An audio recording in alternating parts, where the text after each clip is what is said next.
Hey, and welcome to the Deep Resilience Podcast. I'm your host, Melly O'Brien, and in this podcast, along with my weekly newsletter and the Deep Resilience program, we are focusing on one clear goal: translating the best evidence-based tools and the deep wisdom teachings on mental resilience into practical everyday strategies that are accessible to everyone. It is my deep passion to bring you content that breaks down big concepts in ways that make sense to you, but also to make sure I give you tools in each episode that you can immediately use to grow your inner strength and create real positive change in your life and in the world. And hey, if you want to take your inner strength to the next level, be sure to join my newsletter at mellyobrien.com, where you'll receive a whole range of extra benefits, special offers, and bonuses. Let's dive in now to today's episode. Hey friends, I hope you're doing really well wherever you're tuning in from. I am feeling really happy and a little tired today because at the time of this recording, it's just a few days after I launched my very first book called Deep Resilience, and it hit the bestseller list in 5 different countries around the world. And it's been a really, really wonderful and gratifying time. And it's also been a little bit tiring. I've been doing a lot of interviews and podcasts and talking to a lot of people who have the book and are giving, sending me really wonderful stories about how it's helping them. And it's been just an absolutely standout week of my life, just to see something that I worked on for so many years finally taking flight out into the world. And I really hope that it's able to be there for a lot of people as a source of strength, as a source of empowerment, and a source of peace when folks are facing challenging times. Hey, if you're interested in the book, I will put links in the show notes so that you can check it out. But today on this podcast, we're going to talk about something actually that I write about quite a lot in the book. And what we're going to talk about today is letting go. Because there's a lot of misunderstandings about what that means. Letting go. That's a phrase that's used a lot in wisdom teachings and spiritual teachings. But what does it really mean?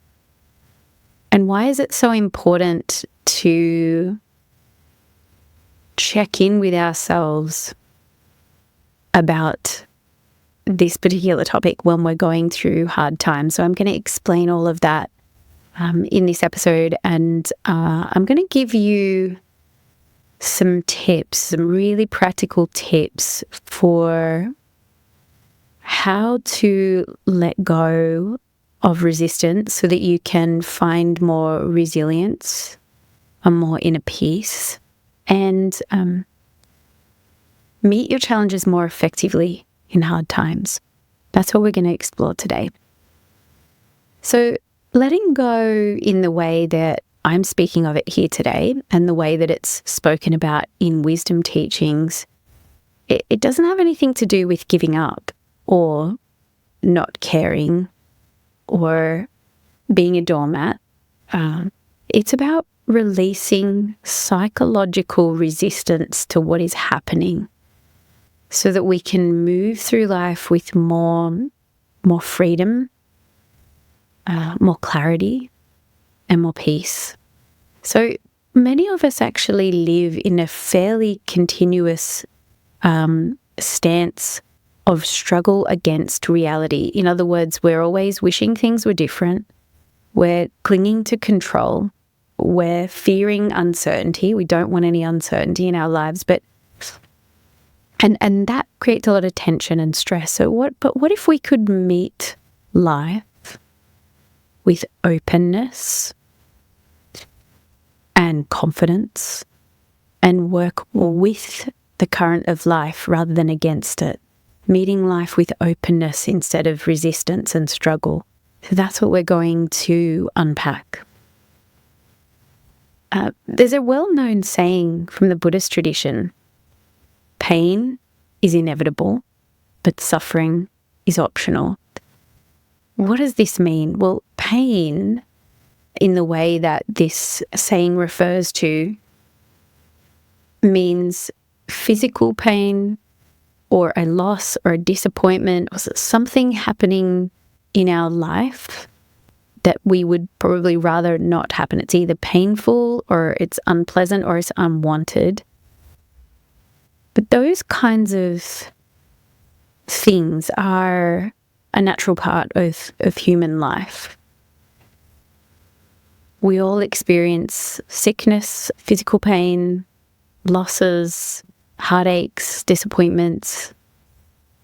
But suffering happens when we resist what is already happening mentally.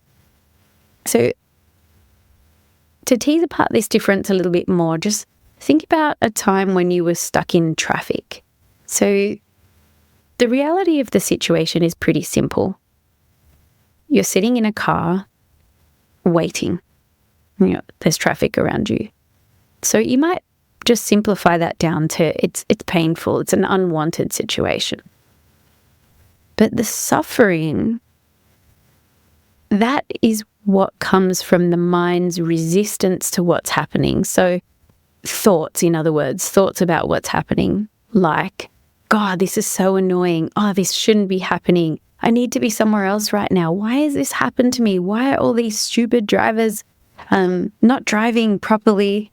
Or you might beat yourself up for going that way, or worry if you're going to get fired if you don't get to work on time.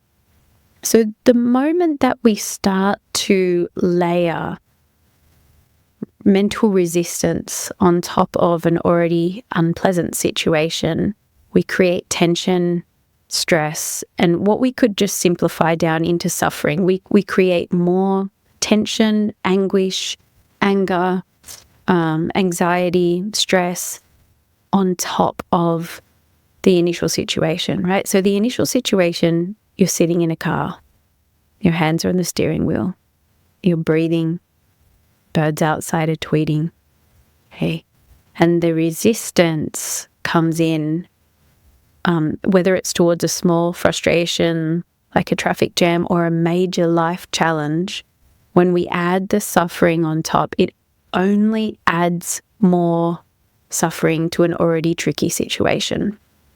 That being the case, out of kind of respect and love for ourselves, we can just choose, and also just out of wisdom, like it's not fun to suffer in the same way that it's not fun to eat bad food that makes you that makes you feel sick, right? I don't know anyone who likes to suffer. So seeing that suffering is optional, we can actually, with a little bit of awareness and practice, learn to let go. We can learn how to meet life with greater peace, but also with empowerment and effectiveness when things aren't going the way we want them to. What I want to focus on today is I want to actually focus on giving you 3 very simple options to take with you into daily life in the week ahead, and actually try this practice to see what it's like when you start to drop the mental resistance and meet life with more acceptance, and then take effective action. So here are 3 really simple but powerful ways to begin the practice of letting go in your life. The first is to see clearly and accept what is. So, the first step to letting go is acceptance. It doesn't mean that we have to like or approve of what's happening. It simply means we're going to stop resisting reality. So I want you to imagine for a second holding a rope in a tug of war. And imagine you're holding this rope in a tug of war with life. Now, the harder you pull, the more tension that you're going to create. So letting go just means just dropping the rope.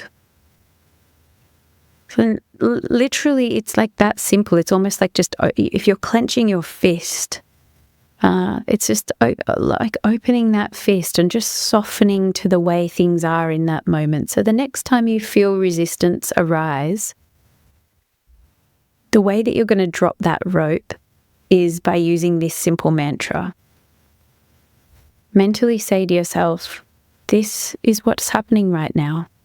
It is as it is. So you might be able to shorten that down if you like. You could just say, it is as it is. And what this is inviting you to do, again, is not, you don't have to pretend you like it. But it's just dropping resistance and meeting what is happening with openness. So try repeating this phrase to yourself the next time you find yourself in a mental struggle against what's happening, whether it's a traffic jam, a late train, or somebody's doing something you don't want them to do, or a body part doesn't look the way you want it to look, or whatever it is, big or small. Just repeat that mantra to yourself mentally and just notice if something shifts inside of you. It is as it is. Okay, second thing you can do as a second step, if you like, or you can use this on its own, is to shift your mental focus to what you can control in the situation, and then release what you cannot control. In other words, accept what you cannot control. So very often we waste a lot of mental energy fighting the things we can't control. In a traffic jam, we can't control the other drivers. We can't control the traffic. We can't control entirely what time we're going to get to work. There's so many things in that situation that are not in our control. Okay, and in life, we're not in control of other people's opinions of us, other people's behavior, what happened, what we did or didn't do in the past, what the weather's like, what the governments are doing.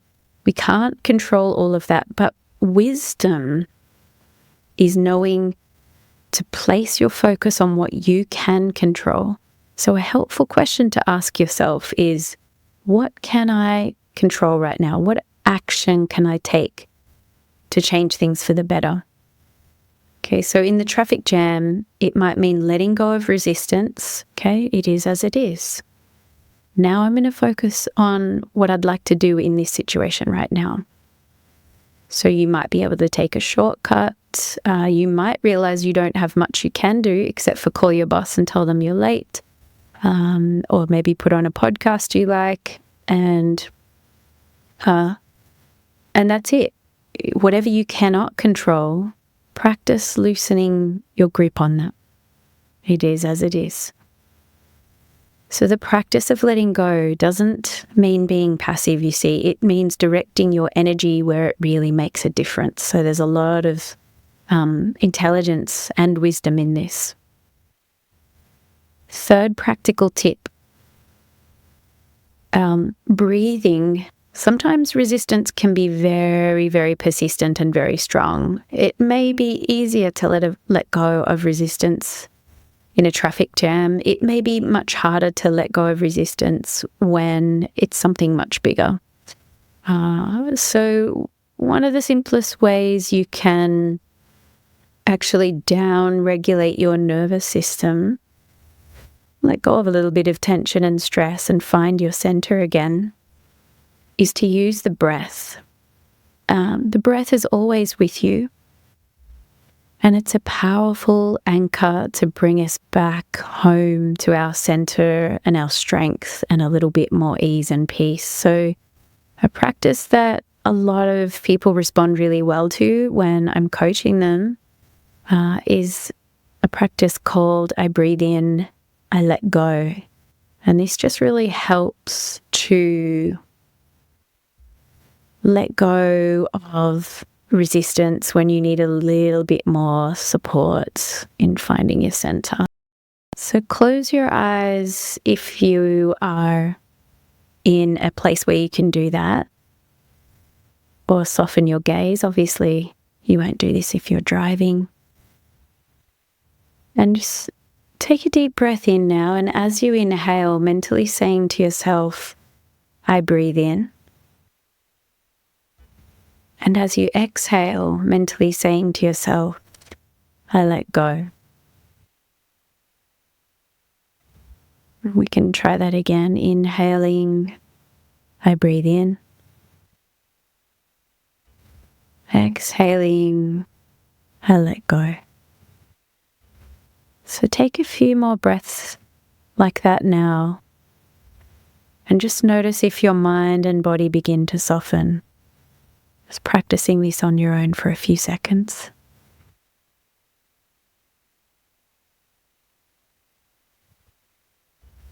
And seeing if on each out-breath you can let go of a little bit of tension in the body.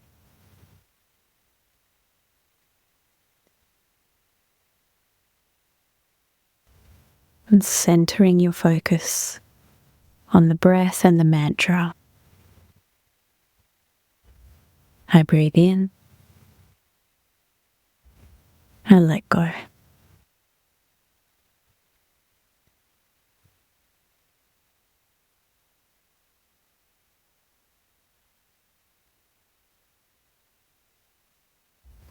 Great. So this mantra, if it feels supportive for you, is something that you can return to anytime you feel resistance creeping in. It's just a little reminder that you don't have to hold on so tightly. So letting go is not something that we do once and forget about it. It's really a practice that we return to again and again, and we do that in the service of finding our center and our strength and our clarity and empowerment when things aren't going our way and when things are tricky. So today I've given you a little bit of a menu that you can choose from, or even a practice that you can use all together at once. You can use this how you like. Resistance, remember, we can let go by seeing clearly and accepting what is. It is as it is. But we can let go by choosing where to place our mental energy, focusing on what we can control, releasing what we can't. And we let go by using the breath as an anchor, returning to the simple mantra, I breathe in, I let go.